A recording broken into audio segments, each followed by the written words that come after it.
So trading market structure can help you if you've ever felt lost looking at a price chart or wondering where the market's going next. The market follows a structure and it's not random, and once you understand how to read it, everything can change. So basically, firstly, just want to say for those that don't know, market structure, is the way price moves over time, forming patterns that repeat over and over again. And there are three main types of market structure. So you've got an uptrend, a downtrend, and a sideways or range-bound market. So the uptrend is when price is making higher highs and higher lows. That means the buyers are in control. And the opposite is for the downtrend, so it's lower highs and lower lows, where the sellers are obviously in control. And a sideways market would be where price moves sideways between support and resistance levels without a clear trend. You can think of market structure like a map that helps you see where the price has been, where it's likely to go next, and if you can identify the current structure, you can align your trades with the flow of the market instead of fighting against it, and that's actually what separates losing traders from winning traders. Why is it necessary? So basically it gives traders a context. Without it, they're sort of trading blindly. It helps in predicting the movements instead of reacting emotionally, let's say, and knowing structure prevents traders from getting trapped.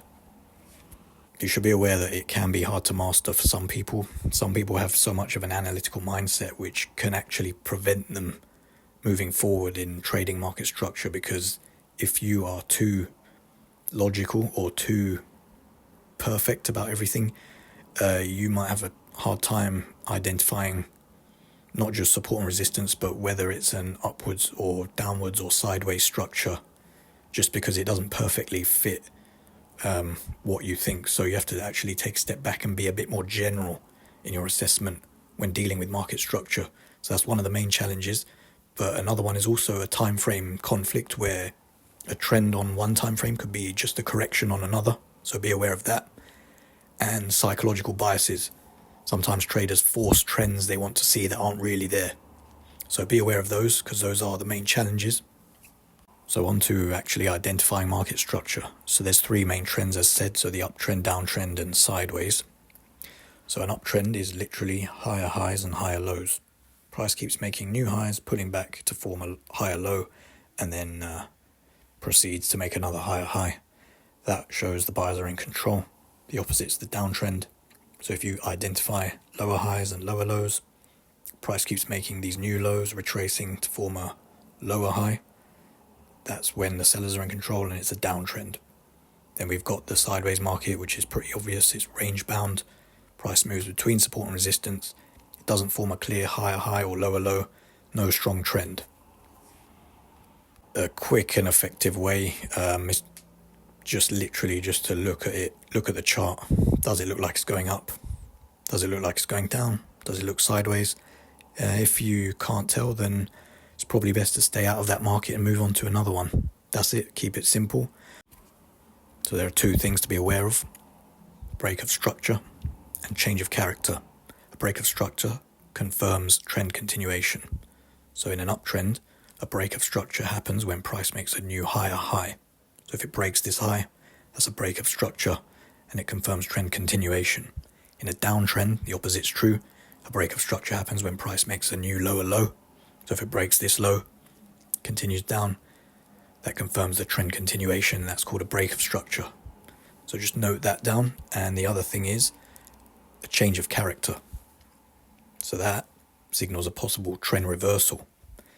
So instead of the trend continuing, it's a possible end, and now the trend's going to reverse. So if it's in an uptrend and price fails to make a new higher high, but instead breaks the last higher low, that's a change of character. And again, the opposite's true of a downtrend. If price fails to make a new low and instead breaks the last lower high, that's a change of character.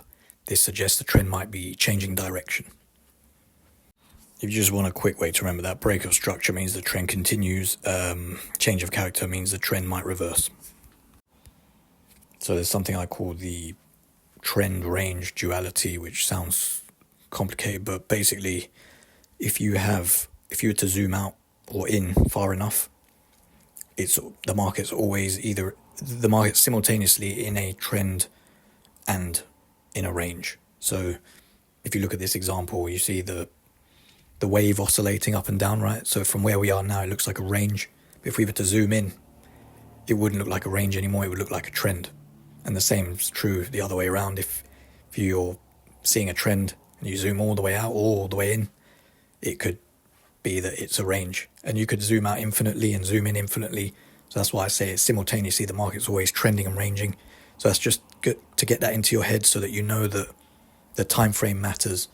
So if what you're looking at shows you you're in an uptrend, then you are in an uptrend, but it's on that time frame. It doesn't mean the whole market's in an uptrend. So just keep that in mind, right? It's simultaneously in a trend and a range. It all depends on what time frame you're looking at it. And also, while touching on that, these market structures are fractal in nature. So also, if you were in a leg up in an uptrend, if that makes sense. So if you were going to make a new high as part of a broader uptrend, then if you were to zoom into that leg up, let's say you're on the 15 minute and you zoom into the 1 minute or something, and you're in this leg up, well, within that leg up, yes, you're also in an uptrend and you'll see smaller, lower, higher lows and higher highs. So it's also fractal in nature. So yeah, I just want to highlight the significance of time frames when looking at market structure, because it really confuses people. You know, one time frame looks like this and another looks like that. Just, yes, look at multiple time frames, but what you're trading on, that's the one you want to be making your assessment on. So a simple strategy would be, when you've identified the trend, wait for a pullback to a previous high or low. So let's use an uptrend as an example. Step 1, you've got higher highs and higher lows. Step 2, wait for a pullback to a previous high. So it's done a break of structure, pull back to the previous high, enter when price rejects the level, and your take profit would be the next high. So trading market structure applies to both swing trading and day trading. Swing trading, where you're holding it for a few days or weeks, you're obviously going to use higher time frames, so 4 hour, daily or weekly, to find the overall trend, and you're going to look for break of structures and change of characters on these time frames. Day trading, obviously, it'll be on the lower time frames. Same principle though. So you'll be on, say, the 5 minute or 15 minute to find quick opportunities, and you identify your break of structure or change of character for intraday trend shifts.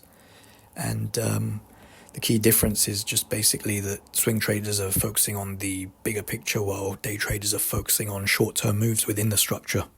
That's it, really.